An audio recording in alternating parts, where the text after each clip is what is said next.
Content বা বিষয়বস্তু যেটা সেটা হচ্ছে schizophrenia and other psychotic disorders. এখন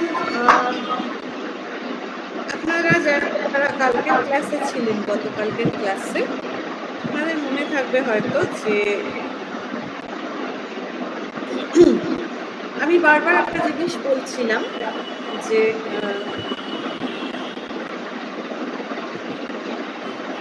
সেটা হলো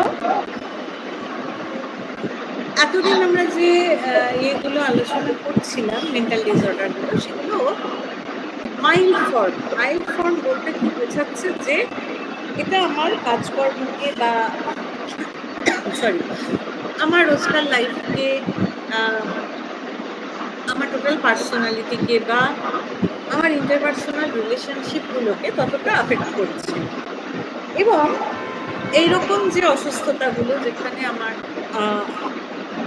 আমি কম আফেক্টেড হচ্ছি কিন্তু কম আফেক্টেড হচ্ছি, সেগুলো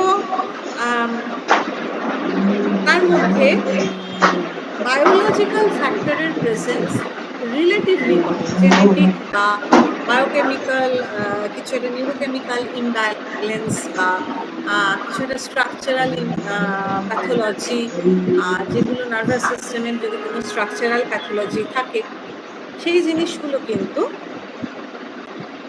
এখানে রিলেটিভলি কম। মানে এতদিন আমরা যেগুলো আলোচনা করছিলাম মুড ডিসঅর্ডারে, গতকালকে যেটা আলোচনা করেছি সেখানে সেটা কিছুটা বেশি বায়োলজিক্যাল ফ্যাক্টরসগুলোর ইনফ্লুয়েন্স একটু রিলেটিভলি বেশি।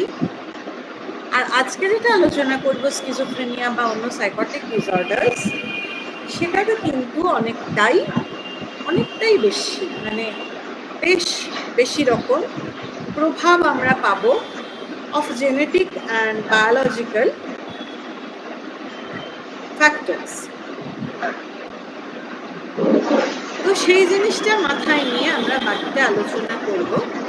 এবং ইউনিট 1-এই আমরা প্রথমেই পাবো স্কিজোফ্রেনিয়ার ইটিওলজি, নিউরোকগনিটিভ ফাংশনিং আর ইন্টারপার্সোনাল অ্যাসপেক্টগুলো। দেখুন, 3টে জায়গা এখানে হাইলাইট করেছে। একটা হচ্ছে কি কি কারণগত উপাদান থাকতে পারে, কজাল ফ্যাক্টরস কি কি থাকতে পারে, ইটিওলজি কি হতে পারে।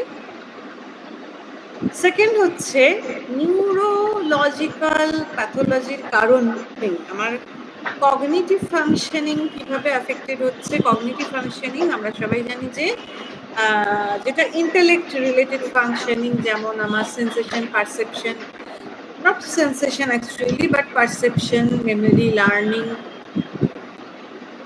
থিঙ্কিং, প্রবলেম সলভিং, এই সমস্তগুলো এই কগনিটিভ ফাংশনিং এর আন্ডারে আসে।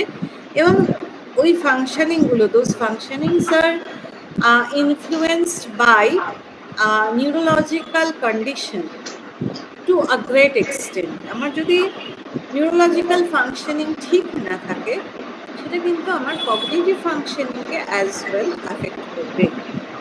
আর লাস্ট যেটা বলছি ইন্টারপার্সোনাল অ্যাসপেক্টস, এই ইন্টারপার্সোনাল অ্যাসপেক্ট মিনস আমি অন্যের সঙ্গে কিভাবে ইন্টারাক্ট করছি। That is very important for my daily adjustment and actually it is very important for my livelihood also. Sorry, কারণ আমরা কেউ ভ্যাকুয়ামে বাস করি না। আমরা সবসময় একটা সোশ্যাল, মানে একটা এনভায়রনমেন্টের মধ্যে বাস করছি। এবং আমি যে প্যাথোলজি আমার আছে কি নেই, that is determined by my interpersonal relationship এবং আমার সোশ্যাল যে জায়গাটা। আমার সোসাইটি আমাকে কি বলছে, স্বাভাবিক আর কি স্বাভাবিক নই, আর 5 জনের মতো নই, সেটা কিন্তু আমি নিজে বলি না, বলে আমার সোসাইটি। এখন এই অ্যাসপেক্টগুলো তার মানে যে কোনো সাইকোটিক ডিসঅর্ডারের ক্ষেত্রে আলোচনা করা জরুরি।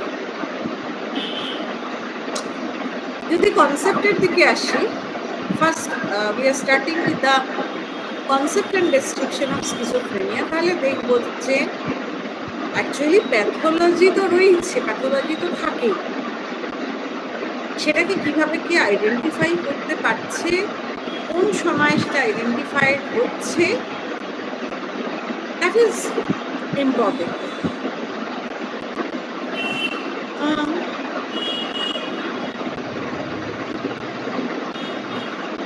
এক্ষেত্রে যেটা খেয়াল রাখতে হবে আমাদের, যে স্কিজোফ্রেনিয়ার যে হিস্ট্রি বা স্কিজোফ্রেনিয়ার যে প্যাথোলজিক্যাল যে ক্যারেক্টারিস্টিক্সগুলো, ফিচার্সগুলো, মানে যেটাকে আমরা ডিসক্রিপশনের মধ্যে আনবো,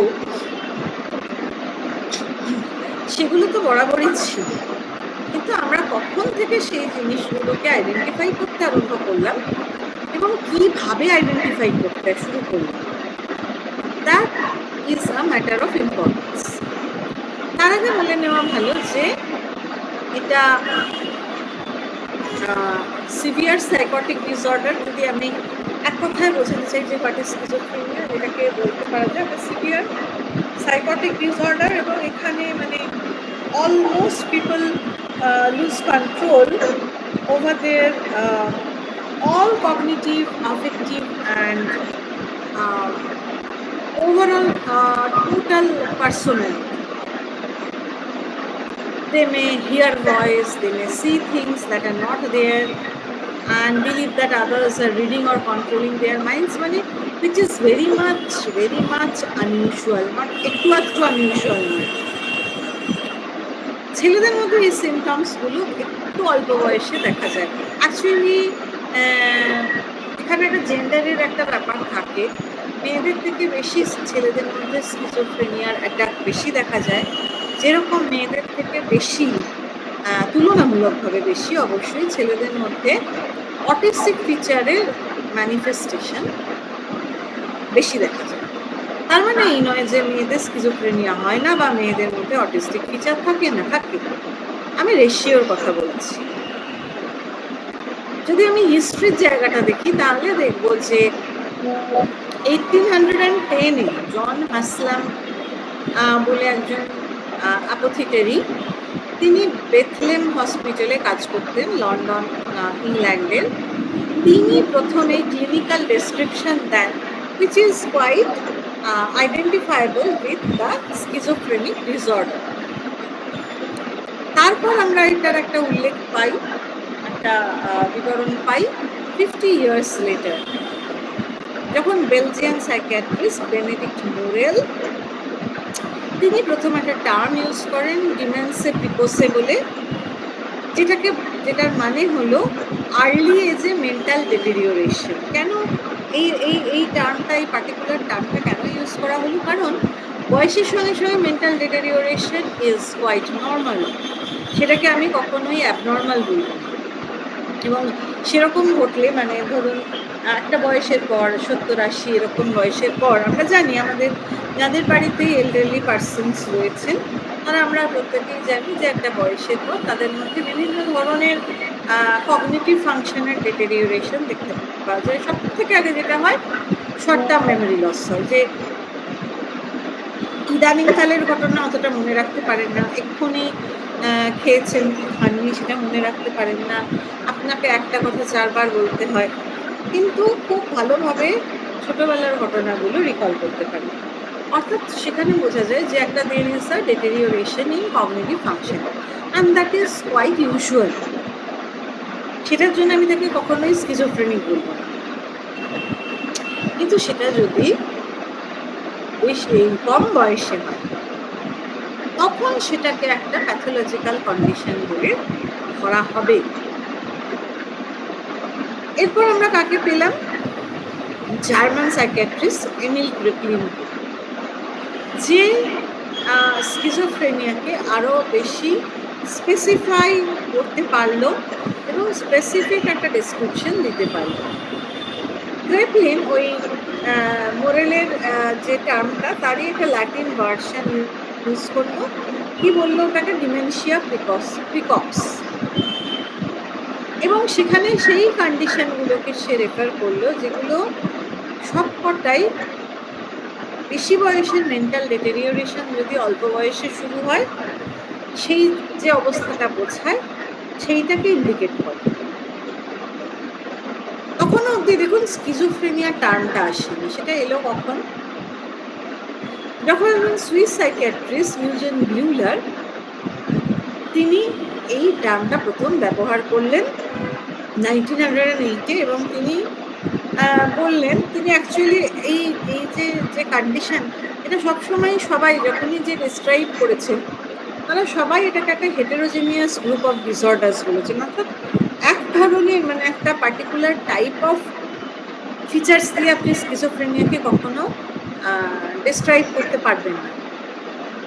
ওই যে কালকে একজন আমাকে মুড কংগ্রুয়েন্স আর ইনকংগ্রুয়েন্স ওই জায়গাটা জিজ্ঞাসা করছিলেন, এইটা হচ্ছে এইখানে আপনি তার জবাবটা পাবেন যে এখানে এনিথিং ক্যান হ্যাপেন এবং behavior becomes unpredictable, more and more unpredictable as the severity of the pathology increases. Schizophrenia টার্মটার মানে লিটারাল মানে হচ্ছে স্প্লিট মাইন্ড, যদি আমার মনটাকে আমি খণ্ড খণ্ড করি। কেন এই টার্মটা কেন ব্যবহার করা হয়, কারণ এখানে আমার ডিফারেন্ট মেন্টাল ফাংশনিংসের মধ্যে কোনো অ্যাসোসিয়েশন, কোঅর্ডিনেশন বা অর্গানাইজেশন থাকে না। আমি কালকেই বলছিলাম যে একরকম আফেক্ট তার মধ্যে আসছে, কথা বলছে কিন্তু আর একরকম, দুটোকে আপনি কিছুতেই মেলাতে পারবেন না।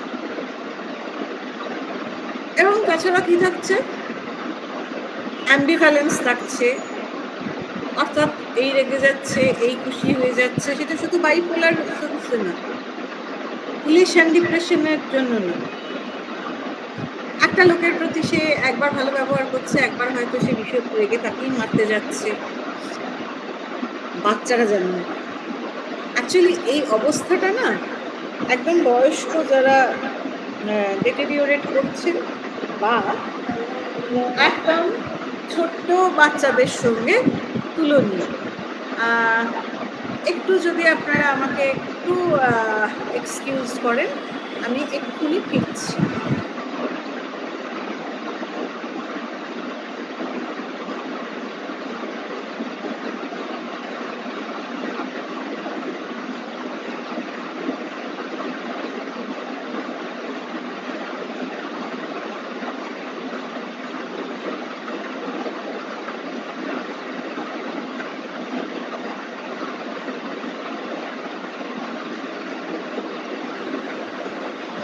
ওকে, সরি ফর দ্য ইন্টারাপশন, আমি আবার ফিরে আসছি।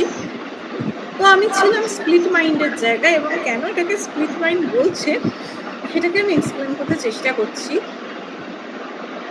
কারণ দেখুন, একটা বাচ্চা, আপনারা যদি একটা বাচ্চাকে অবজার্ভ করেন দেখবেন যে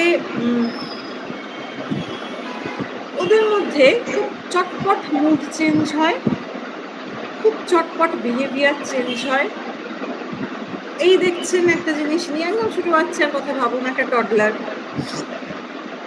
কি আর একটু বড় 3-4 বছরের একটা বাচ্চা, এই দেখছেন একটা জিনিস নিয়ে ভীষণ এনগ্রসড হয়ে খেলা করছে, খানিকক্ষণ বাদে দেখবেন সেটাই ছুঁড়ে ফেলে দিচ্ছে, তাকে যদি তুলে দিতে যান বিরক্ত হবে। একটা তীব্র অ্যাম্বিভ্যালেন্স, এই পছন্দ করছে, এই করছি না। এবং এখানে একটা অ্যাসোসিয়েশনের ডিস্টারবেন্স হচ্ছে, বাচ্চাদের মধ্যেও থাকে, তাকে আপনি তো ভীষণ সব জিনিস রিলেট করে বোঝাতে পারবেন না, মুডের ডিস্টারবেন্স তো থাকেই এবং ফ্যান্টাসি তো থাকেই তাদের মধ্যে। বাচ্চাদের জন্যই তো নানান ফেয়ারি টেলস তৈরি হয়, যদিও ফেয়ারি টেলস আর মানে ভীষণ অ্যালেগোরিক্যাল ফর অ্যাডাল্ট লাইফ। সাইকোঅ্যানালিসিসে মিথ এবং ফেয়ারি টেল এই দুটোই একটা খুব ইম্পর্টেন্ট এরিয়া অকুপাই করে আছে। তো preference for fantasy over reality, এটা দেখা যায় 1911-এ বিউলার প্রথম স্কিজোফ্রেনিয়া টার্মটা ইউজ করলেন, যেটা কিনা রুট ওয়ার্ডস হচ্ছে স্কিজো এবং যার মানে হলো to split or crack and frame meaning mind.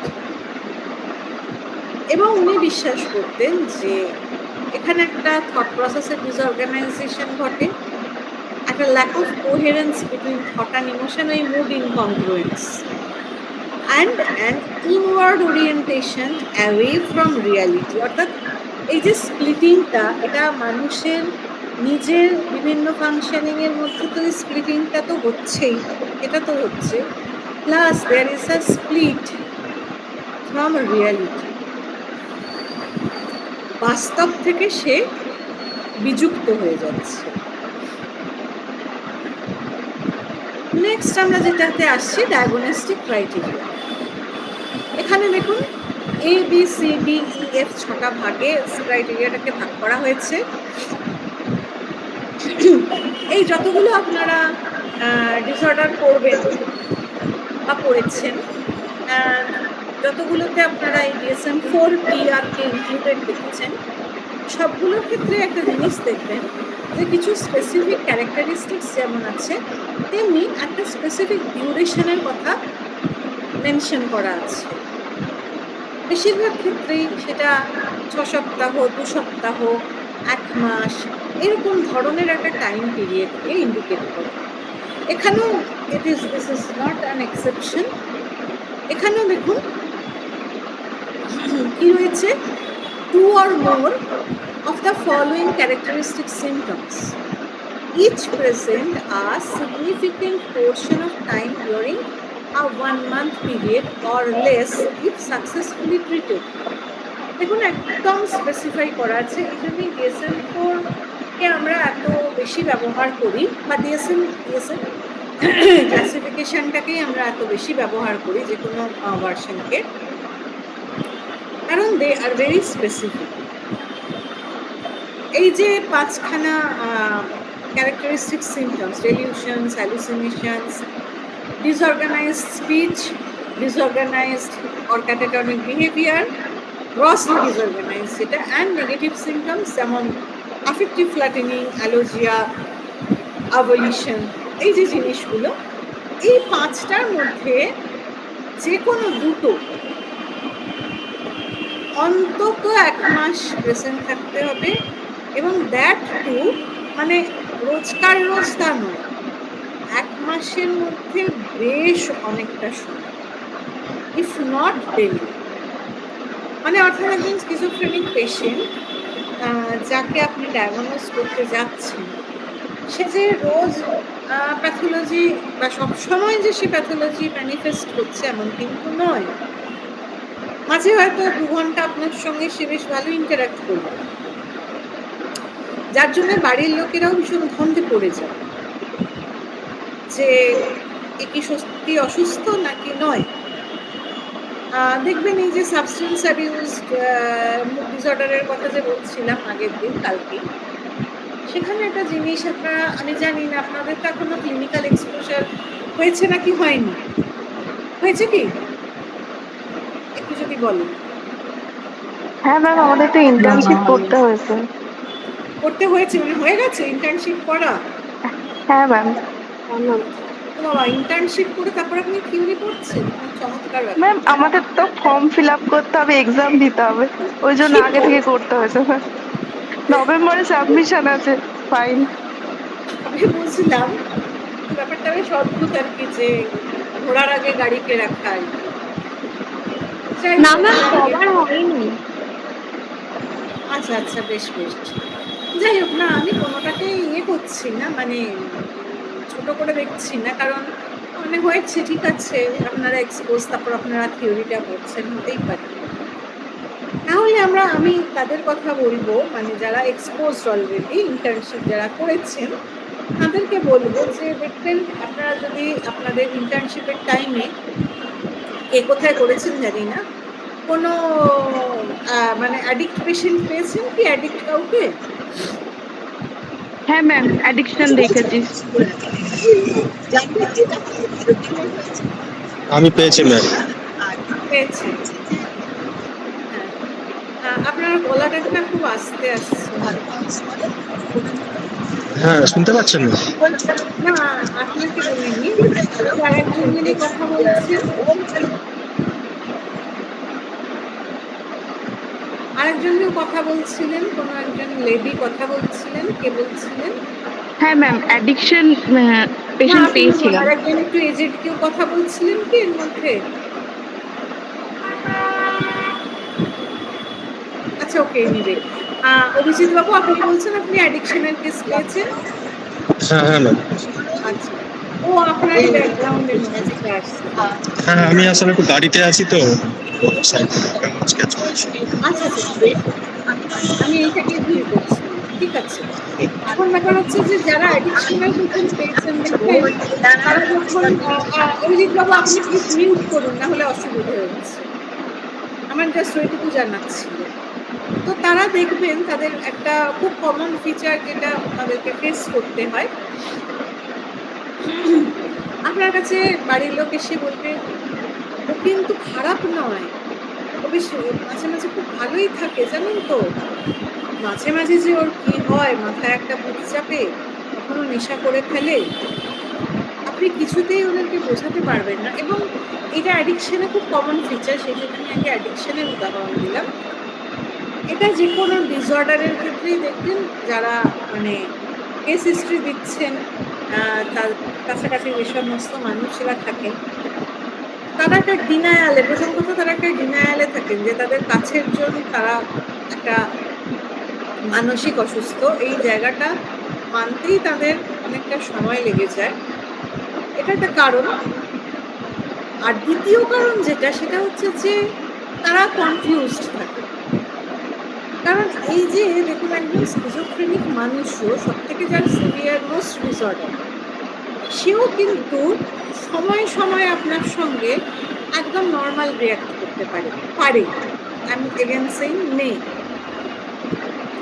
এবার আপনার ক্লিনিক্যাল আই বা আমার ক্লিনিক্যাল আই তার অসঙ্গতিটা ধরতে পারবে। কখনো কখনো আমাদের মতন ক্লিনিশিয়ানদেরও কিন্তু একটু সময় লেগে যায়, আমরাও মাঝে মাঝে একটু ধোঁকা খাই, কনফিউজড হয়ে যাই।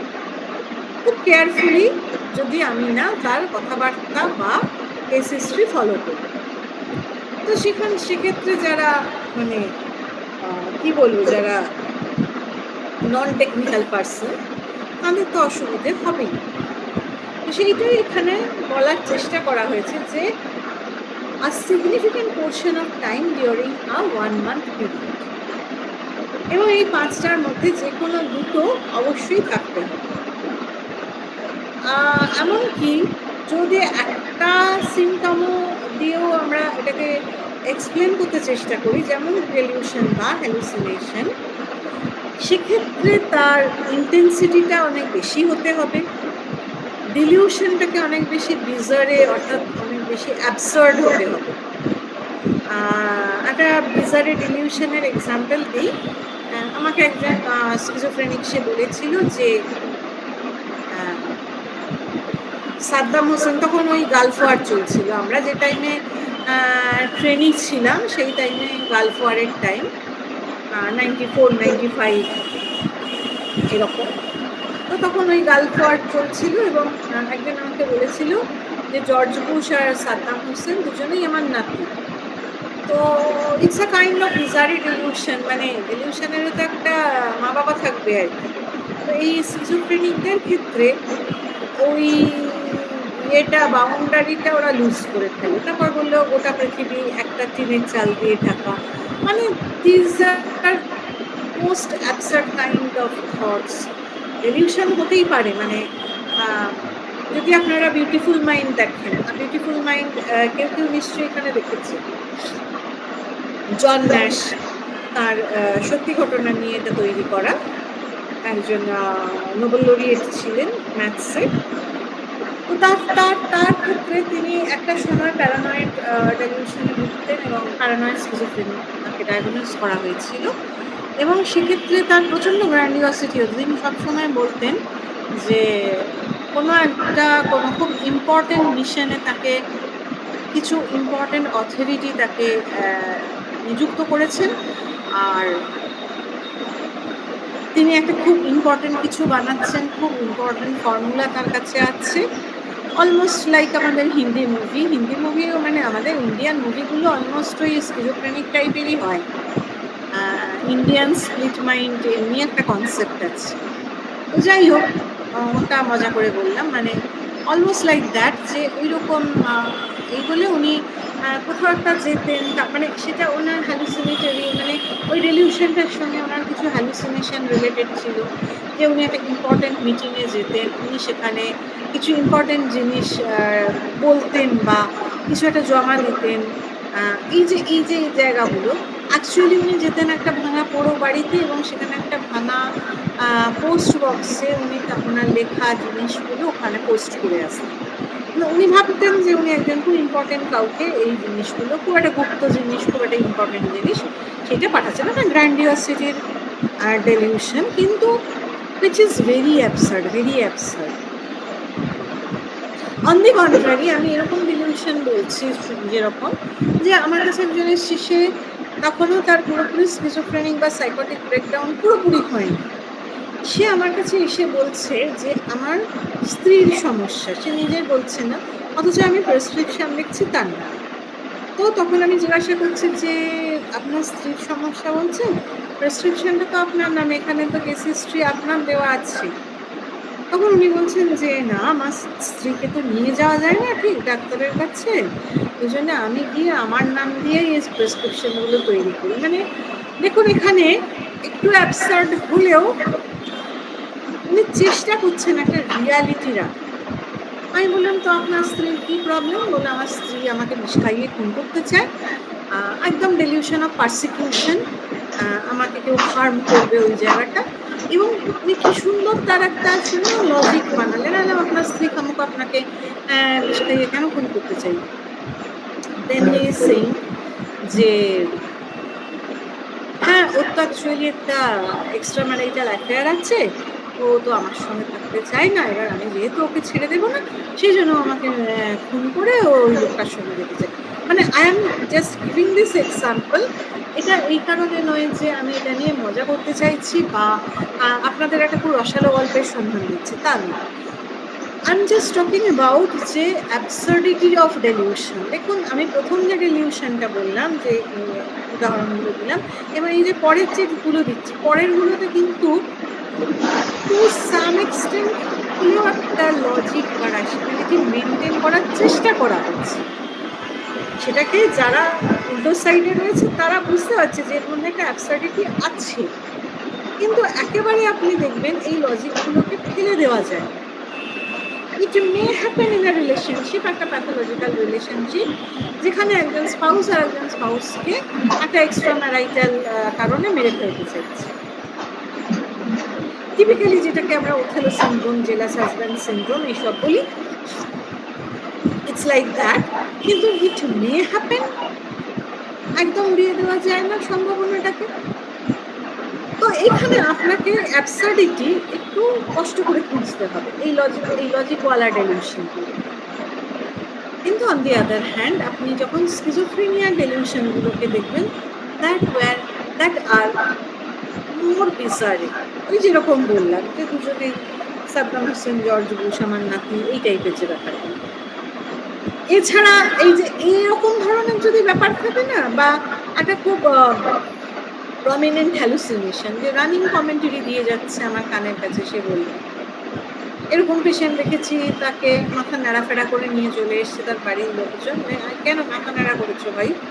বললে ওর মাথায় জিন করি ওর ঢুকে গেছে।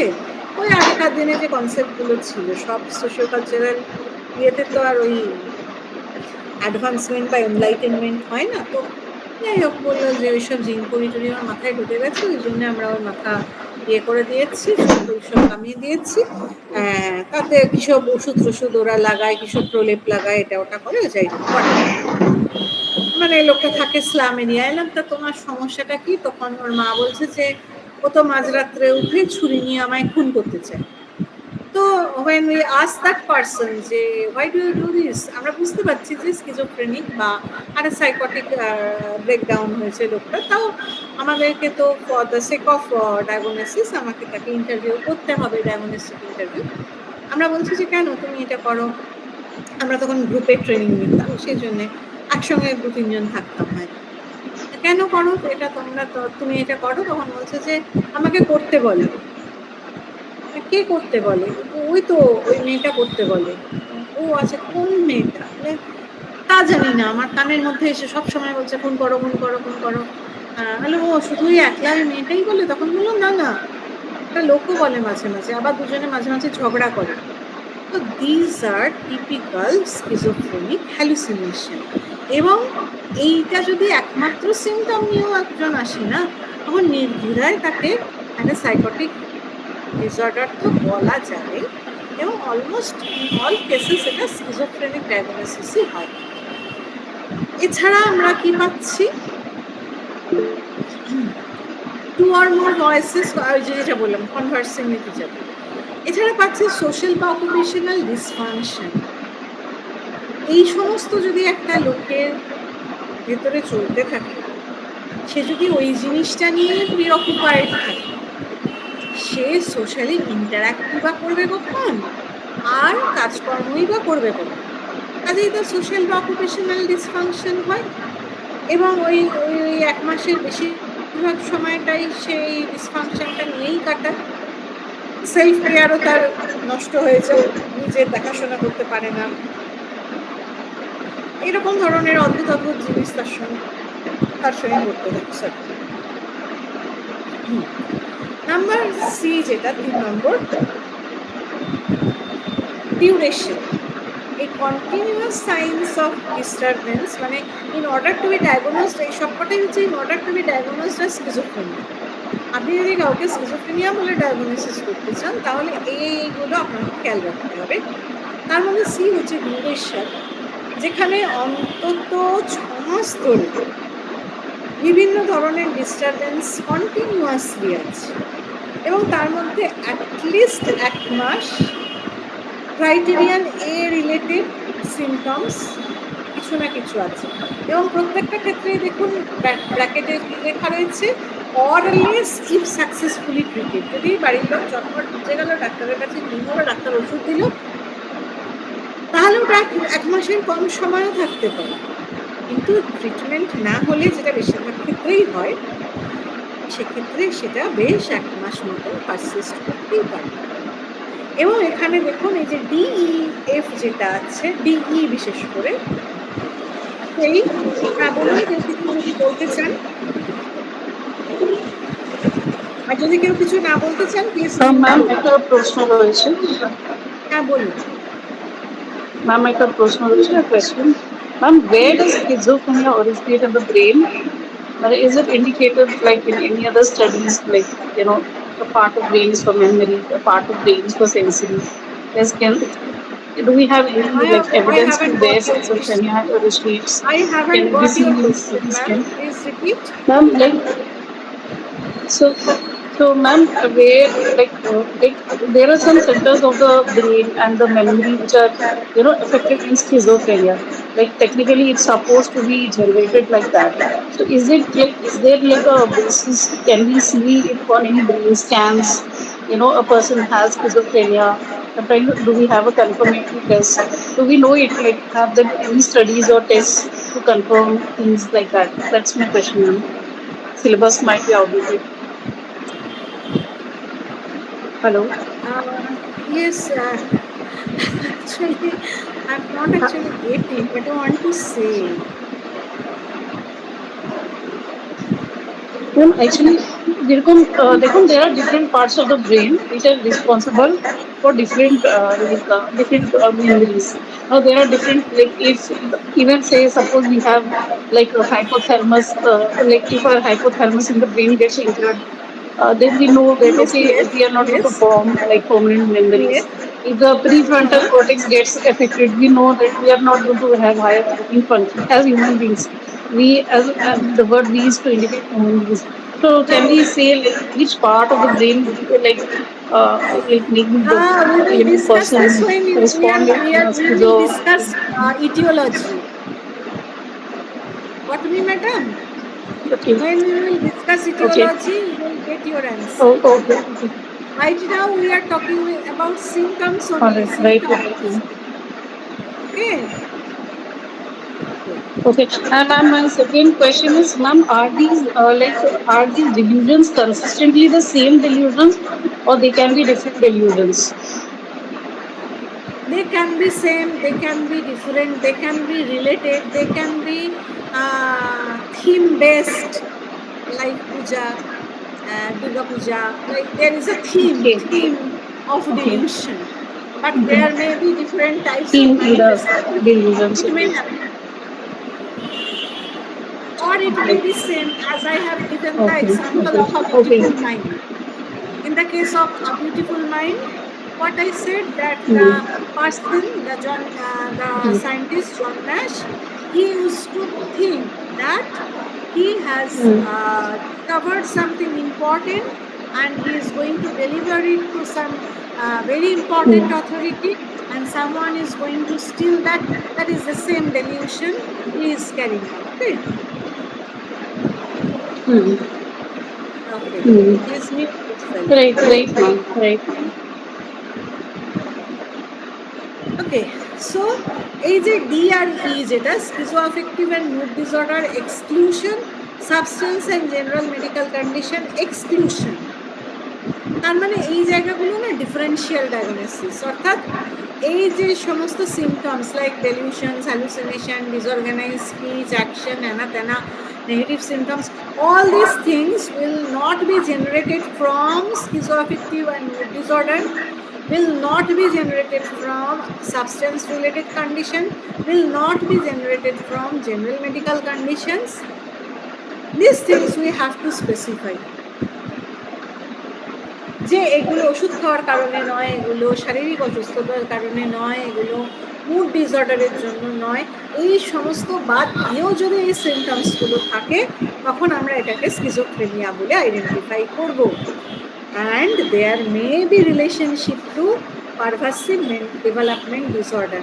কালকেই আমি বলছিলাম যে it may happen that with schizophrenia may occur with mental retardation, schizophrenia may occur with previous autistic features, schizophrenia may occur with any kind of ADHD or Rett syndrome or any kind of genetic developmental disorder, and then the situation gets worsened, আরও খারাপ অবস্থা হয় এবং তার treatment আরও কঠিন হয়ে যায় একসঙ্গে। মানে একা মেন্টাল রিটার্ডেশনই একটা যথেষ্ট গ্রেভ ব্যাপার, তার সঙ্গে যদি স্কিজোফ্রেনিয়া থাকে, ধরুন একজন কেউ এলো, তার মাইল্ড মেন্টাল রিটার্ডেশনও পাওয়া যাচ্ছে আবার স্কিজোফ্রেনিয়াও পাওয়া যাচ্ছে, সেক্ষেত্রে তার ডায়াগনোসিসও একটু ডিফিকাল্ট হয়, ট্রিটমেন্টও ডিফিকাল্ট হয় এবং প্রগনোসিস অর্থাৎ সেরে ওঠার সম্ভাবনা আরও খারাপ হয়। এমনিতেই আমার সাইকোটিক ডিসঅর্ডার যত সিভিয়ার হবে, আমার প্রগনোসিস বা সেরে ওঠার সম্ভাবনা তত খারাপ হবে। Clinical features, I am not going in detail to that because you will get it from your books, এবং এখানে আপনি ডেলিউশন, হ্যালুসিনেশন সবই পাবেন, এগুলোকে পজিটিভ সিমটমস বলা হয়। এবং এখানে একটা ডিসইন্টিগ্রেশন অফ থট প্রসেসেস আসে, যেটা কিনা এক্সপ্রেসড হয় through disorganize speech, thinking or bizarre delusion, এগুলো থ্রু দিয়ে। মানে আপনি বুঝবেন কি করে যে তার সমস্যা আছে থট প্রসেসে, সে উল্টোপাল্টা কথা বলবো যখন, তখনই আপনি বুঝতে পারবেন যে তার থট প্রসেসে সমস্যা আছে। Now we are coming to etiology of schizophrenia, যেখানে প্রথমেই জেনেটিক ভালনারেবিলিটির কথা বলা হচ্ছে in combination with environmental factors. Schizophrenia একটা মাল্টিফ্যাক্টরিয়াল ডিসঅর্ডার, এবং স্টাডি করে দেখা গেছে যেটা, যে heritability of risk for schizophrenia is approximately 80% for monozygotic, for any genetic concordance. For monozygotic twins, it was close to 50%. Dizygotic twins এর ক্ষেত্রে আরেকটু কম, কারণ তাদের জাইগটটা আলাদা, যেহেতু মানে কম্বিনেশন যেহেতু আলাদা, 17%. অ্যাডপশন স্টাডির ক্ষেত্রে যদি দেখা যায়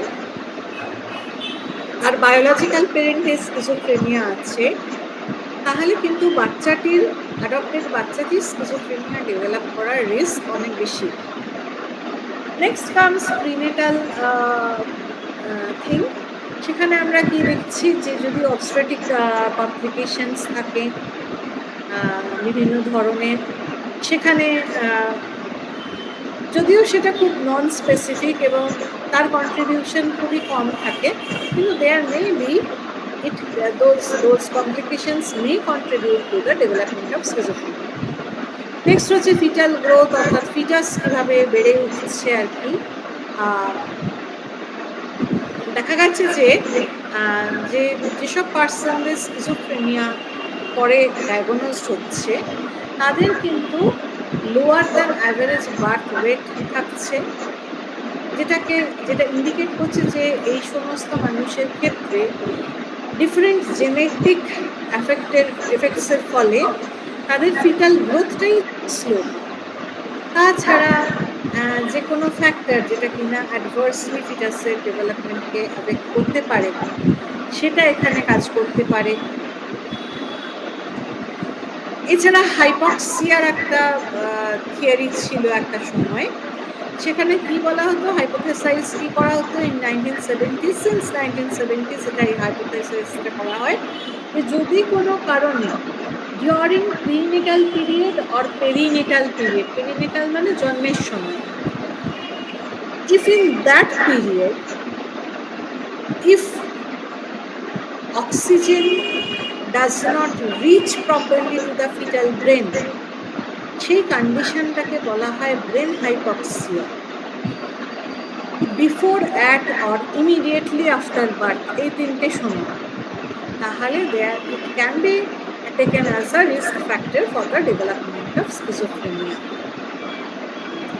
এবং এটা animal models, molecular biology, epidemiological study, এই সমস্তগুলোতে পাওয়া যায়।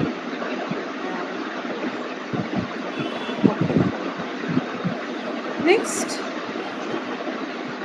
we are coming to other factors which can in prenatal period, যেটা prenatal স্ট্রেসের ব্যাপার থাকতে পারে, malnutrition, prenatal infection থাকতে পারে, কোনো রকম একটা ক্রোমোজোমাল অ্যাবারেশনস থাকতে পারে, মাদার ফিটাল রেশাস ও জিনোটাইপ ইনকম্প্যাটিবিলিটি থাকতে পারে,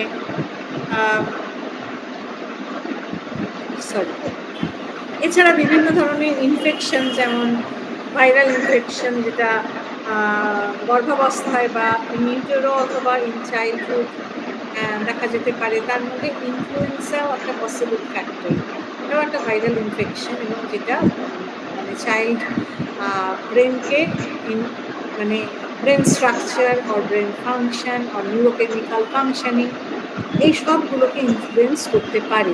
এশিয়ান ফ্লু যদি সেকেন্ড ট্রিমেস্টারে হয়, polio, measles, varicella zoster, rubella, herpes simplex, virus type 2, তাছাড়া মেটার্নাল জেনিটাল ইনফেকশনস যদি হয় কোনোভাবে, কোরোনা ডিজিজ ভাইরাস, বিভিন্ন ধরনের মানে ইনফেকশন, যেটা কিনা পরবর্তীতে মে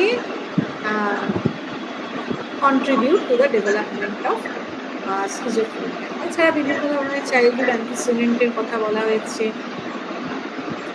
বিভিন্ন ধরনের subtle non specific behavioural features দেখা যায় ওভারঅল একটা পার্ট কোহর্ট স্টাডিগুলোতে। বিভিন্ন ধরনের কগনিটিভ আমরা প্রিকার্সার পাই, মানে 15 পার্ক অ্যাভিনিউ আর একটা মুভির কথা আমি উল্লেখ করতে পারি, এটা অপর্ণা সেনের মুভি ছিল, ইউ মে ওয়াচ দ্যাট। সেখানে কঙ্কনা সেন যে রোলটা প্লে করছিলেন, she was in the lead role of the story. সেখানে যেটা দেখাচ্ছিল যে as a child the girl was a little bit different from others. অন্যরা যখন চিৎকার করছে, হাসছে, খেলছে, দৌড়চ্ছে, সে বাচ্চাটা তখন কিন্তু একটু আইসোলেটেড থাকতে পছন্দ করছে, লোনলি থাকতে পছন্দ করছে। That can be considered as an antecedent for or precursor for the later development of schizophrenic symptoms or disorders.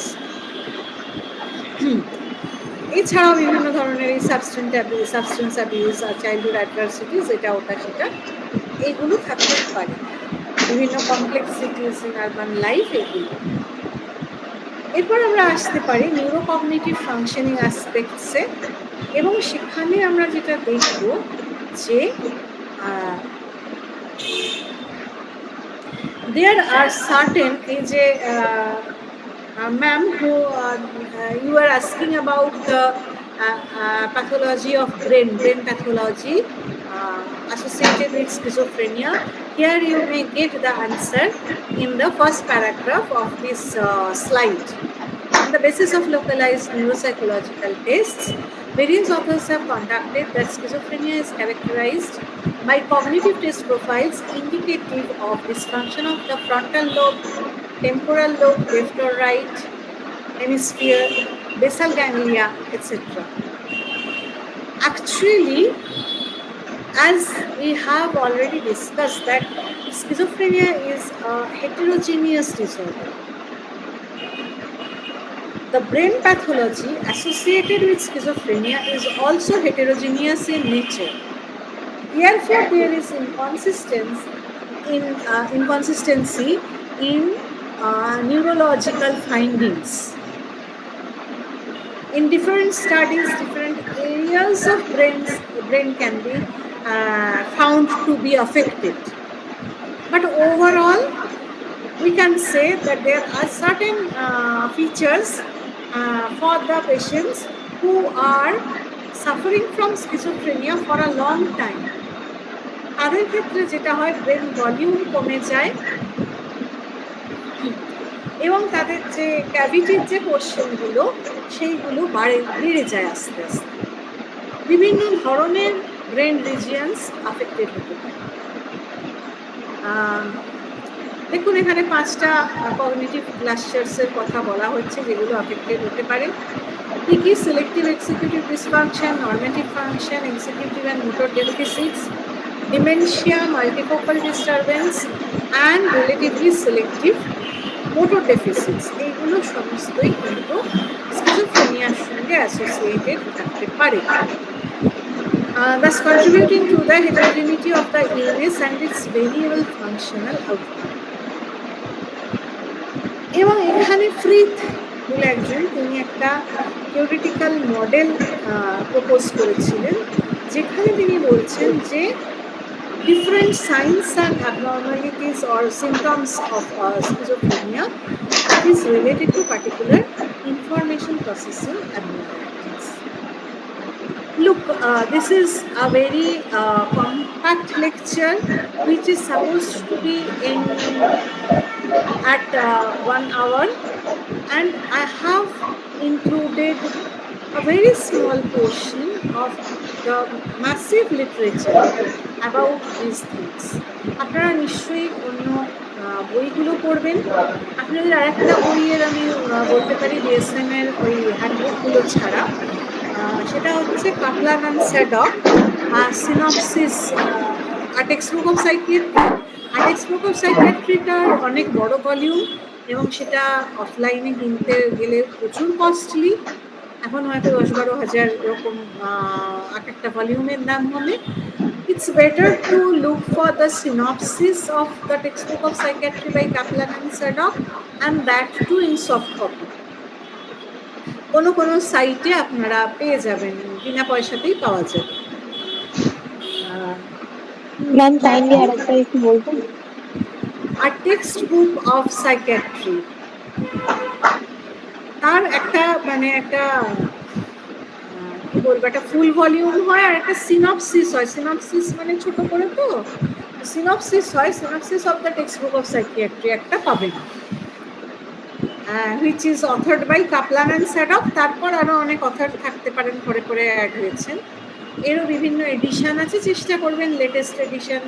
লেটেস্টটা কত 11th বা 13th বা এরকম একটা কোনো এডিশন হবে, সেইটা দেখতে চেষ্টা করবেন। মানে ওটাকে আমরা ওই মেন্টাল রিটার্ডেশনের, কি বলছি, মেন্টাল ডিস্টারবেন্সের বা আপনার মেন্টাল ডিসঅর্ডারের আমরা অলমোস্ট ওই গীতা বাইবেল টাইপের বলে থাকি। Now let us come to the treatment of schizophrenia. Hospitalization তো ভীষণভাবে দরকার হয়, মেডিকেশন তো খুবই দরকার। তাছাড়া যেগুলো কাজে আসতে পারে সেগুলো হচ্ছে cognitive behavioural therapy, specific aspect ধরে মেটাকগনিটিভ থেরাপি, অর্থাৎ একটা অল ওভার ওরিয়েন্টেশন দেওয়া, কগনিটিভ ওরিয়েন্টেশন দেওয়া। ফ্যামিলি থেরাপি তো ভীষণভাবে দরকার হয়, কারণ যেসব মানুষরা ওনাদের নিয়ে ডিল করছেন they also are confused about it, তাদের গাইড করা দরকার হয়ে পড়ে। এরপর আসি আমরা ইউনিট 2-তে, যেটা প্যারানয়েড অ্যান্ড ডেলিউশনাল ডিসঅর্ডারকে ফোকাস করছে। এক্ষুনি আমি অনেক কথা বলেছি প্যারানয়িয়া নিয়ে বা ডেলিউশনাল ডিসঅর্ডার নিয়ে। তার মেন সিমটমসই হচ্ছে ডেলিউশন, বিভিন্ন ধরনের delusion, which is different from, qualitatively different from schizophrenic delusion, যেটা আমি বারবার ওই যে যেটা অতগুলো এক্সাম্পল দিলাম আর কি, যে ওই যেখানে তার বউটাকে, সে ভাবছে তার বউটাকে মারতে চাইছে, কেন না তার একটা যুক্তিও খারাপ হচ্ছে, সে যে বউয়েরা টেক্সটা মানে এটা অ্যাফেয়ার আছে সেই জন্য আমাকে মারতে চাইছে। এই যে ব্যাপারটা দেখুন, একটা সার্টেন লজিক সে মেনটেন করছে। আমাকে মানুষ আমার ক্ষতি করতে চাইবে কেন? আমি খুব একটা ইম্পর্টেন্ট লোক, আমি একটা খুব ইম্পর্টেন্ট কাজ করছি, সেই জন্য সবাই আমার পিছনে পড়ে গেছে। This is also a kind of paranoid delusion. Delusion of grandeur and delusion of persecution go hand by hand. আমি নিজেকে, আমি কেন আমাকে লোকে ক্ষতি করবে না, আমি খুব ইম্পর্টেন্ট। তো এই যে দেখুন, এই যে সেকেন্ড প্যারাগ্রাফে যেটা বলছি, it should be kept in mind that there is delusion in schizophrenia also, but in that case it is not permanent or organized. ওই যে জিজ্ঞেস করছিলেন ম্যাডাম যে সেম ডেলিউশনটা, আমি কি বললাম, স্কিজোফ্রেনিয়ার ক্ষেত্রে সেম হতে পারে, ডিফারেন্ট হতে পারে, একটা থিম বেসড হতে পারে, কিন্তু প্যারানয়িয়ার ক্ষেত্রে গ্র্যাজুয়ালি ডেলিউশনগুলো ডেভেলপ করে। পেশেন্ট খুব মানে এটার সঙ্গে ডেলিউশন রিলেটেড ওর কিছু মুড চেঞ্জেস হয়, সে খুব সেন্টিমেন্টাল হয়ে যায়, সাসপিশিয়াস হয়ে যায়, সন্দেহ করে দুটো লোক ফিসফাস করছে, ও হচ্ছে আমাকে নিয়েই কথা বলছে। এটাকে আমরা বলি আইডিয়া অফ রেফারেন্স। এটা যে আপনি স্কিজোফ্রেনিয়ায় পাবেন না এমনটা নয়, কিন্তু প্যারানয়িয়ায় পাওয়ার সম্ভাবনা অনেকটা বেশি। মানে এখানে পুরো প্যাথোলজির ফোকাসটাই থাকে ওই সবগুলোর ওপর, ওই সাসপিশিয়াসনেস, ইরিটেবিলিটি, একটা আইসোলেশনের চেষ্টা, ইন্ট্রোভার্ট একটা ব্যাপার, ডিপ্রেশন, একটা অবস্টিনেট জেলাস, একটা সেলফিশ আনসোশ্যাল বিটার বিহেভিয়ার, যেটা অ্যাকচুয়ালি না ওই অবসেসিভ কম্পালসিভ ডিসঅর্ডারটা যদি অনেক বেশি দিন স্টে করে বা সেটা যদি অনেক ইন্টেন্স হয়, আনট্রিটেড হয়, ইট মে লিড টু প্যারানয়িয়া। এবং ন্যাচারালি এরকম যে লোকটা যে কিনা একটু সরে থাকা টাইপের, যে একটু খুঁতখুঁতে সন্দেহপ্রবণ বাতিগ্রস্ত, যে কিনা লোকের মানে একটুতেই রিয়াক্ট করে লোকের কথায়, সেরকম লোকের সঙ্গে কার ভালো অ্যাডজাস্টমেন্ট হবে বলুন? কাজে এরও সোশ্যাল অ্যান্ড এইসব লোকেদেরও সোশ্যাল অ্যান্ড ফ্যামিলি অ্যাডজাস্টমেন্ট মোটেই ভালো হয় না। এবং মানে যখন ও অ্যাপ্রোচেবল থাকে তখন মানে এটাকেও মেনটেন করতে খুব একটা চেষ্টা করে। এবং ডেলিউশনকে আমরা কীভাবে ডিফাইন করতে পারি? ডেলিউশন হচ্ছে ইরাশনাল বিলিভস, যে চিন্তা ভাবনার কোনো লজিক্যাল বেস নেই, কোনো রেশনাল বেস নেই, সেইটাকে যখন আমি একদম জোরালোভাবে আঁকড়ে ধরে থাকি, হাই লেভেল অফ কনভিকশন, আমি সেটাকেই সত্যি বলে ভেবে নিচ্ছি, যতই আমাকে লোকে তার লজিক বোঝাতে চেষ্টা করুক না কেন যে এটা হয় না, হতে পারে না, কিন্তু আমি সেটাকেই সত্যি ভাবছি। এবং হাইলি রেজিস্ট্যান্ট টু চেঞ্জ, আপনি ওকে বুঝিয়ে বলতে যান, চেঞ্জ করতে যান, খেপে যাবে পুরো। When the delusional person is exposed to forms of proof that contradict the belief, আপনি ওকে সামনে প্রমাণ ধরে দিলেও খেপে যাবে, আরো বেশি করে খেপবে। এবং নন ডিজারে যে ডেলিউশনগুলো, সেটা হতে পারে there is a possibility that what the person believes to be true would actually occur a small proportion of the time. এই যে ভদ্রলোকের কথা বললাম, যিনি প্রায় বউকে এক্সট্রা ম্যারাইটাল রিলেশনশিপ বানিয়ে দিয়ে তাকে প্রায় খুনি বানিয়ে দিচ্ছিলেন, ইট মে হ্যাপেন উনি কখনো দেখেছেন পাড়ায়, হয়তো উনি একজনকে এনে হাজিরও করেছিলেন। আমি যখন বললাম যে দেখুন কেস হিস্ট্রি নেওয়ার সময় আমাদের আরেকজন কারোর প্রেজেন্স দরকার হয় যে আপনার অ্যাকাউন্টটাকে মানে আপনার ডেসক্রিপশনটাকে ভেরিফাই করবে যে হ্যাঁ এটা এটা ঘটেছে, সাবস্টান্সিয়েট করবে। তো এরকম কাউকে আনতে পারবেন? উনি বললেন আমার বাড়ির কাউকে তো পারবেন না, আমার বন্ধুকে পারবেন। এবং বন্ধু এসে বললো হ্যাঁ হ্যাঁ ওর বউয়ের চালচলন ঠিক নয়, এই অনেক ছেলেদের সঙ্গে কথা বলে। এখন তার তো একটা অন্য অ্যাঙ্গেল থাকতে পারে।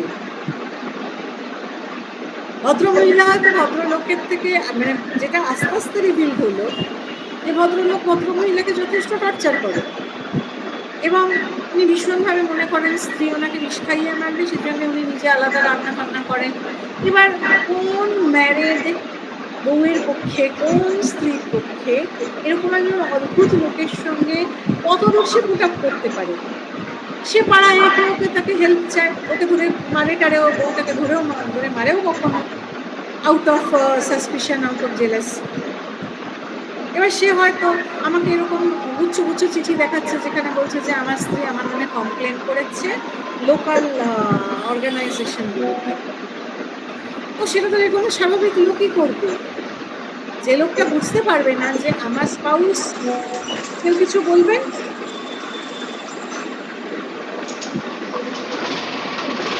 যদি না বলতে চান প্লিজ মিউট করুন, প্লিজ মিউট করুন। একজন না বুঝে আনমিউট করে আমাদের এখন রাস্তার আওয়াজ শুনে, এটা মহা মুশকিল। আমার এখান থেকে সেন্ট্রালি মিউটও হবে। প্লিজ গ্রুপে লিখে ওনাকে মিউট করতে বলুন। ওকে, সো যেটা বলছিলাম যে এটা তো নর্মালি হতেই পারে যে আমি যদি না বুঝতে পারি আমার স্পাউস আমার সঙ্গে এরকম অদ্ভুত বিহেভিয়ার কেন করছে, তাহলে আমি তো আপ্রাণ আমি আমার লোকালিটির হেল্প নিতে চেষ্টা করব, আমি এদের সঙ্গে কথা বলবো, আমি রিটেন কমপ্লেন দেব এবং আমি ওখান থেকে বেরিয়ে আসতে, রিলেশনশিপটা থেকে আমি বেরিয়ে যেতে চেষ্টা করব। তো সেই অ্যাঙ্গেলটা তো এই ভদ্রলোক দেখতে পাচ্ছেন না, যার প্রবলেমটা রয়েছে। তিনি ভীষণভাবে চেষ্টা করছেন এটা বোঝাতে যেটা কিনা ওই বিলিফটাকে কন্ট্রাডিক্ট করবে, মানে সরি উল্টোটা বললাম, যে ওই বিলিফটাকে কন্ট্রাডিক্ট করবে এরকম কোনো প্রুফ উনি দেখতেই চাইছেন না। উনি সমানে সেই প্রুফগুলোই আমাকে দেখাতে চাইছেন বা সেই জিনিসগুলোই বোঝাতে চাইছেন যেটা কিনা ওনার বিলিফটাকে আরো কনফার্ম করবে, নট কন্ট্রাডিক্ট করবে আর কি। তো নন বিসারের ডেলিউশনসগুলো এরকমভাবেই আসতে থাকে আর কি, যার একটা কোনো হয়তো রিয়ালিটি বেসিস আছে but which is very small, very irrelevant, কিন্তু ওরা সেটাকে ধরে থাকে। কিন্তু কনভার্সলি বিজার ডেলিউশন যেটা, সেটা একদম রিয়ালিটিতে ইম্পসিবল জিনিসপত্র, যে বললাম সাদ্দাম হোসেন আর জর্জ বুশ দুজনেই আমার নাতি, which is very much impossible, আমরা যে কেউ শুনেই বুঝতে পারছি, সেই জিনিসটা আমরা স্কিজোফ্রেনিয়ায় পাই। এবং এগুলো অন্য সাইকোটিক ডিসঅর্ডারের সঙ্গে, স্কিজোফ্রেনিয়া, স্কিজোঅ্যাফেক্টিভ ডিসঅর্ডারের সঙ্গে আলাদা করে রিলেশনাল ডিসঅর্ডার আমরা দেখতে পেতে পারি। বিভিন্ন ফিজিক্যাল মেডিকেল কন্ডিশন যেমন ব্রেন ইনজুরি বা ব্রেন টিউমারে এই ধরনের ডেলিউশন ডেভেলপ করতে পারে, বা কোনো ধরনের ড্রাগ নিতে নিতে তার মধ্যে ডেলিউশন তৈরি হতেই পারে। ডিমেনশিয়ায় ডেলিউশন আসে, যেখানে সাইকিয়াট্রিক সিমটমস, মেমোরি লস, এই সমস্তগুলো ব্রেন টিস্যুর ডেটেরিওরেশন থেকে ঘটতে থাকে, তা সেখানে একটা পার্ট হিসেবে আমরা ডেলিউশনকে পেলেও পেতে পারি। সিমটমস আর পার্সোনালিটি যদি দেখি, এখানে মানে প্রথম এবং শেষ কথা হচ্ছে ডিস্ট্রাস্ট, কাউকে বিশ্বাস করবে না। এটাই হচ্ছে হলমার্ক অফ ডেলিউশনাল ডিসঅর্ডার, যেখানে আপনি স্কিজোফ্রেনিয়ার থেকে এটাকে আলাদা করতে পারেন। স্কিজোফ্রেনিয়ার হলমার্ক হচ্ছে ইনকনসিস্টেন্সি, এই একরকম সিমটমস, এই একরকম সিমটমস, ওই মুহূর্তে একরকম সিমটমস। ওটা যদি ইনকনসিস্টেন্সি যদি স্কিজোফ্রেনিয়ার হলমার্ক হয়, এখানে কনসিস্টেন্ট ডিস্ট্রাস্ট হচ্ছে hallmark. And someone who suffers from this disorder is very defensive, নিজেকে সবসময় ওভার দিতে চেষ্টা করে, এবং সবসময় অন্যের উদ্দেশ্য নিয়েও সন্দেহ করি। এবং টাইপসের মধ্যে আমরা মেন তিনটে পাই। গ্র্যান্ডার, যেটা আমি এক্ষুনি বললাম, নিজেকে বিরাট কিছু ভাবা। পারসিকিউশন, যেখানে আমি মনে করছি অন্যেরা আমার ক্ষতি করতে চাইছে। আর ইরাটোম্যানিক ডেলিউশন, যেখানে আমি ভাবছি যে একজন খুব ইম্পর্টেন্ট বা খুব সেলিব্রিটি লাইক পিপল, সে আমার সঙ্গে সামহাউ রিলেটেড। আমি একটা কেস বলছি। মেয়ে, সে একজন ফিমেল ছিল, তার স্কিজোফ্রেনিক ব্রেকডাউন তো ছিলই, তার সঙ্গে অ্যাডিশনাল ডেলিউশনাল ডিসঅর্ডার ছিল, এবং দ্যাট ইজ ইরাটোম্যানিক ডেলিউশন। কেন আমি বলছি দুটো একসঙ্গে? স্কিজোফ্রেনিক ব্রেকডাউনের ক্ষেত্রে তার ভীষণ রকম আইসোলেশন, একটা উইথড্রয়াল, রিয়ালিটির থেকে ডিট্যাচমেন্ট, একটা নিজের হাইজিনের প্রতি একটা কেয়ারলেস ভাব, অলমোস্ট নেগেটিভ যে সিমটমসগুলো, সেইগুলো নেগেটিভ সেগুলো ছিল। তার সঙ্গে যে পারসিস্টেন্ট ডেলিউশন ছিল, সেটা হচ্ছে তখন ওই সারেগামাপা হতো টিভিতে বোধহয়, মানে আমি অল ইন্ডিয়া সারেগামাপা বলছি, বাংলারটা নয়, জি বাংলার নয়। তখন একটা হতো, মানে এটাও বেশ আমি অনেকদিন আগেকার কথাই বলছি। তখন সোনু নিগম ওটা করতো আর কি, কন্ডাক্ট করতো। সম্ভবত সারেগামাপাই ছিল বা অন্য কিছু ছিল, আমি ভুলে গেছি এখন। অনু মালিক তো যেটা করতো সেটা বোধহয় মেরি আওয়াজ ছিল, আর এটা ছিল সোনু নিগম করতো হচ্ছে সারেগামাপা। মেয়েটির ধারণা ছিল যে সোনু নিগম ওকে খুব পছন্দ করে, ভালোবাসে, এবং এই সারেগামাপাতেও যা যা গান গায় সেগুলো ওকে উদ্দেশ্য করেই সোনু নিগম গেয়ে থাকে। এবং ও অনেক রকম চিরকুটে লিখে সোনু নিগমকে গান গাওয়ার অনুরোধ করে পোস্ট করে, একটা পোস্ট বক্সে ফেলে, এবং তারপর দেখে যে তার পরের প্রোগ্রামে সোনু নিগম ওই গানগুলোই গাইছে। কাজেই ও মনে করে যে ও যেমন সোনু নিগমকে ভীষণ ভালোবাসে, সোনু নিগমও ওকে খুব ভালোবাসে। That is erotomanic delusion, and that is very much separate from heterogeneous pathology of schizophrenia, because this is very consistent in nature.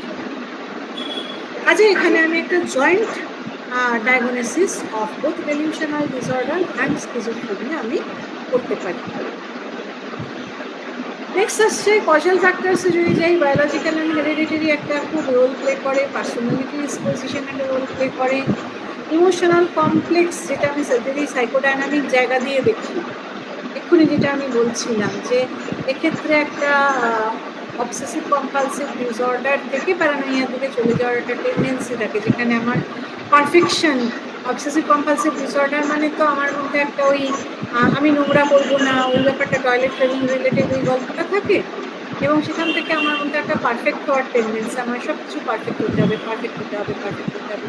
সেইখান থেকেই আমার একটা ওই ডাউট, সেলফ ডাউট, এবং সেটা আমি প্রজেক্ট করি অন্যদের ওপর।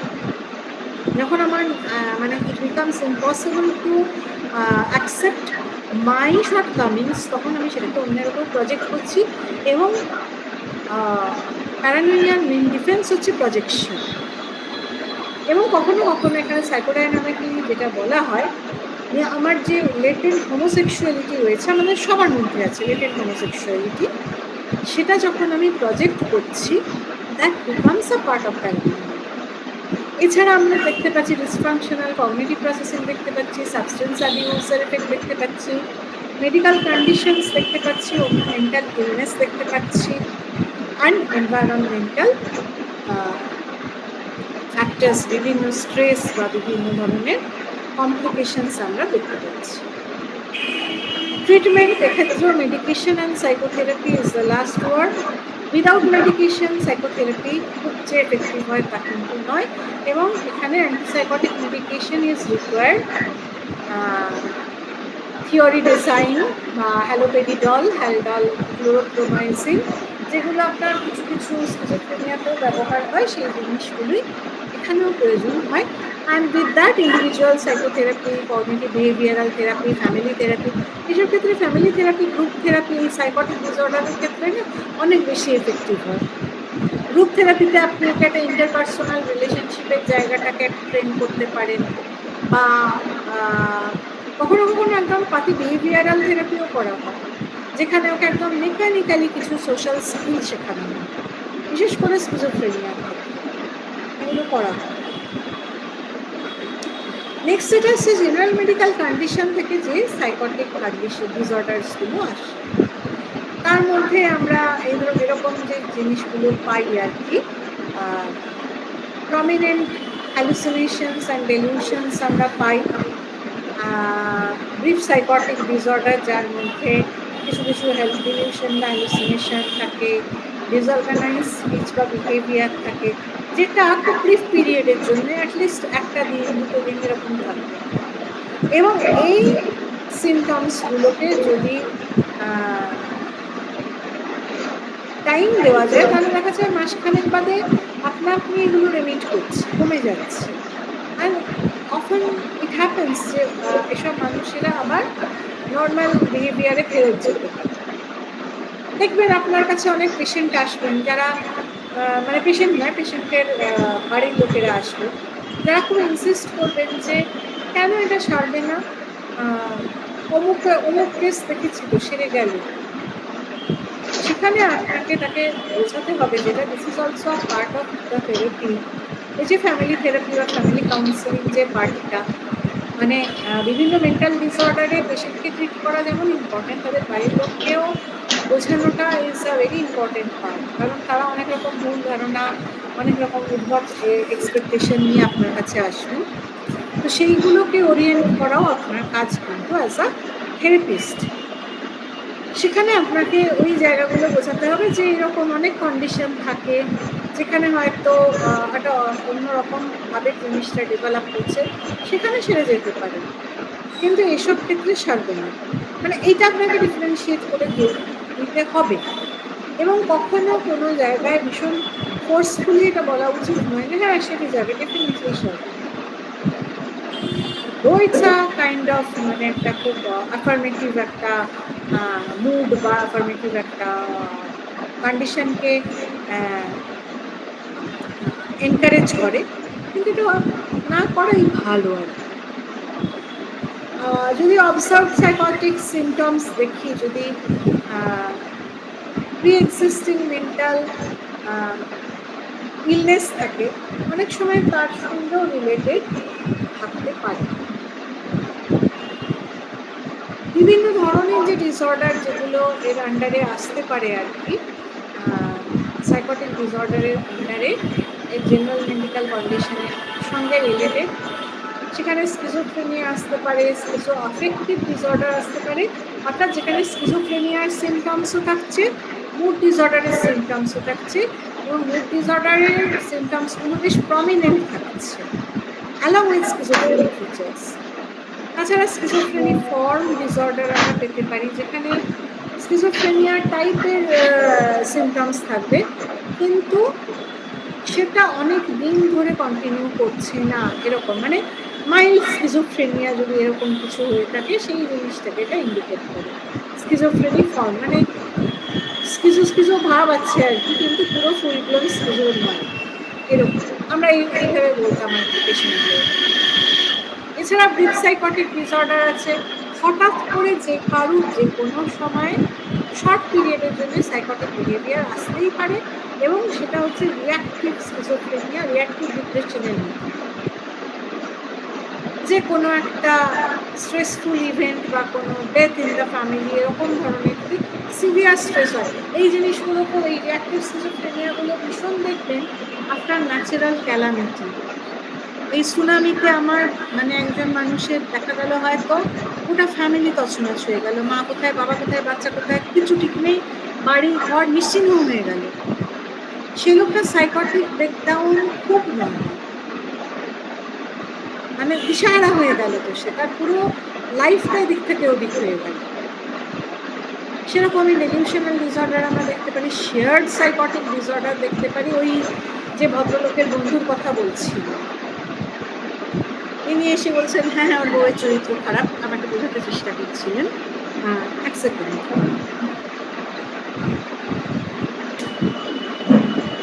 তো সেসব ক্ষেত্রে একটা সেরকম ক্ষেত্রে শেয়ার্ড সাইকোটিক ডিসঅর্ডারের মতন একটা ব্যাপার থাকতে পারে, আহ,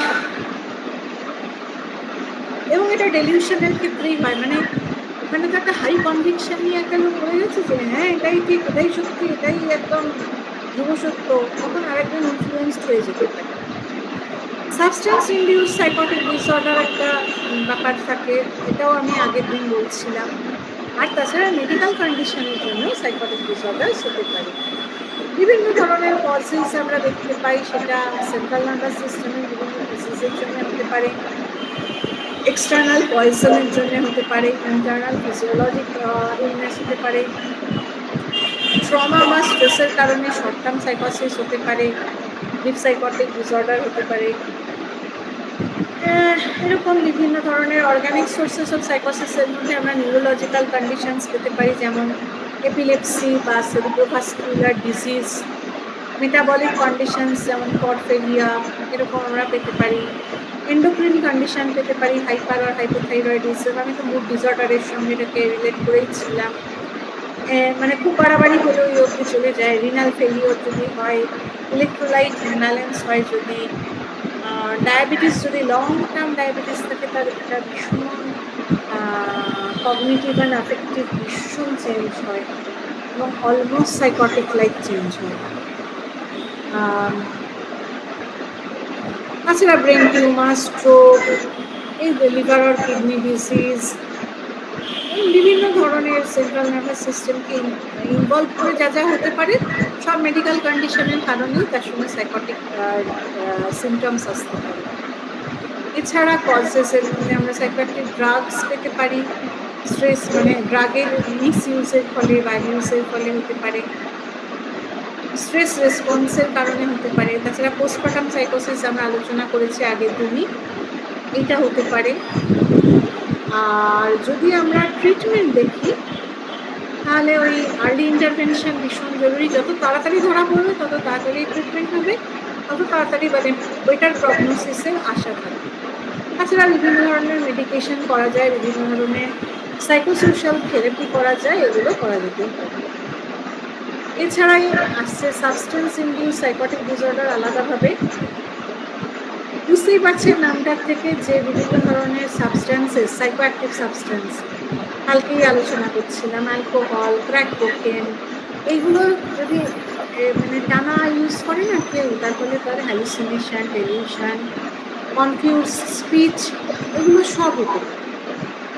এটা আমরা বুঝতে পারবো হিস্ট্রি থেকে, তার ফিজিক্যাল এক্সামিনেশন থেকে, ল্যাবরেটরি ফাইন্ডিং থেকে। এবং এইসব ক্ষেত্রে যে স্কিজোফ্রেনিয়ার যে ক্রাইটেরিয়ান এর যে সিমটমসগুলো, সেগুলো সাবস্টেন্স ইনটক্সিকেশন বা উইথড্রয়ালের 1 মাসের মধ্যে ডেভেলপ করবে, তবেই আমরা এটাকে সাবস্টেন্স ইনডিউসড ডিসঅর্ডারের মধ্যে ফেলতে পারি। কখনো কখনো ভুলভাল মেডিকেশন, সেটাও একটা কারণ হতে পারে। এবং এখানে অন্য সাইকোটিক ডিসঅর্ডারের সঙ্গে কিন্তু এটাকে গুলিয়ে ফেললে হতে পারে।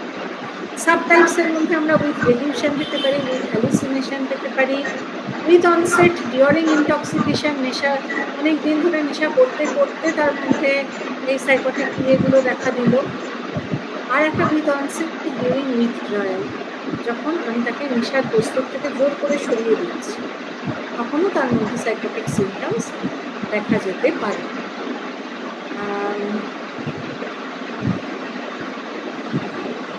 এবার কী ধরনের সাবস্টেন্স ইউজ করছে তার উপর নির্ভর করবে যে কত তাড়াতাড়ি তার মধ্যে সাইকোটিক সিমটমস ডেভেলপ করবে। যেমন কোকেন যদি খুব বেশি পরিমাণে কেউ নেয়, তার কিছু মিনিটসের মধ্যে তার মধ্যে সাইকোটিক সিমটমস দেখা যায়। আবার যদি কেউ দিনের পর দিন বা সপ্তাহের পর সপ্তাহ যদি প্রচুর পরিমাণে মদ্যপান করে, তখন তার মধ্যে সাইকোটিক সিমটমস দেখা দিতে পারে। বিভিন্ন ধরনের টক্সিক বা সাইকোঅ্যাক্টিভ সাবস্টেন্সেস আছে, আপনারা এটা গোথ্রু করলেই বুঝতে পারবেন।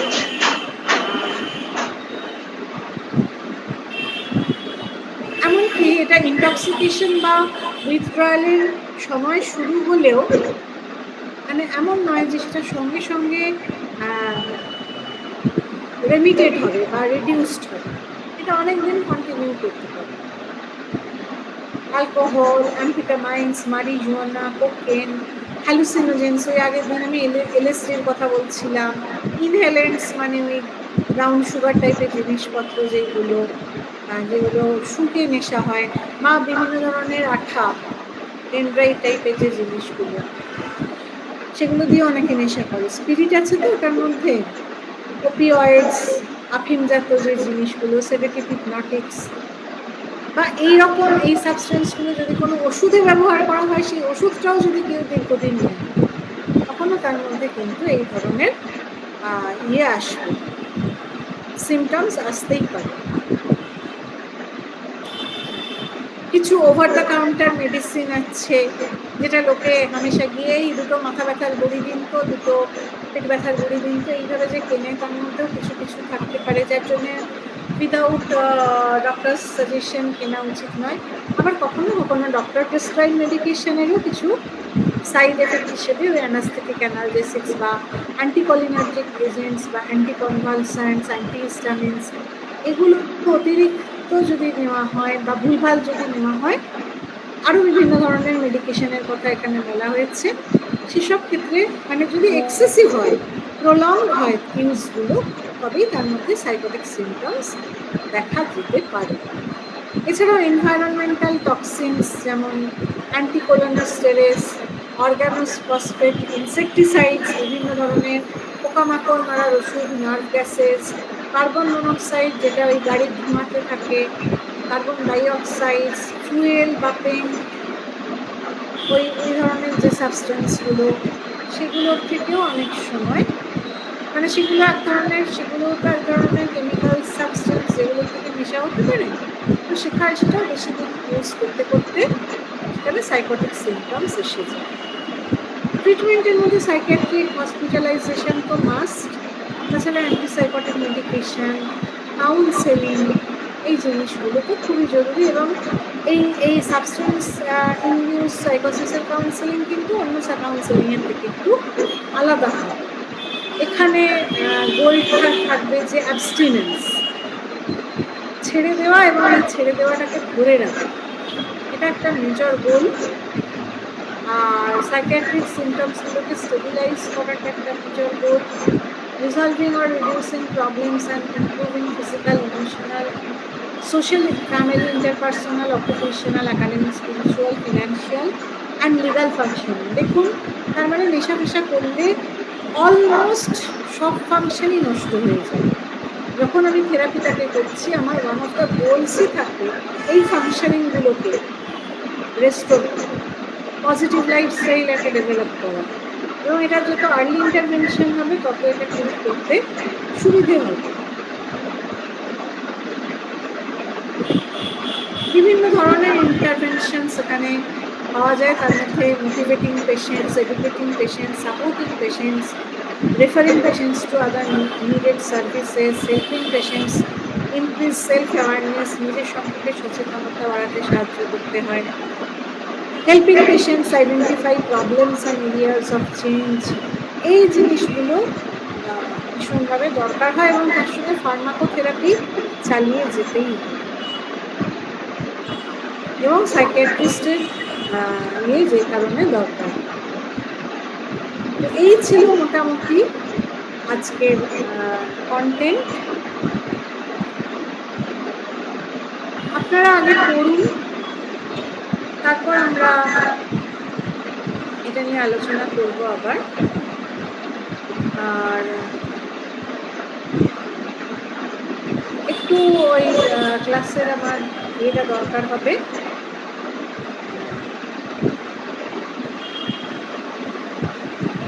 স্ক্রিনশট দরকার হবে,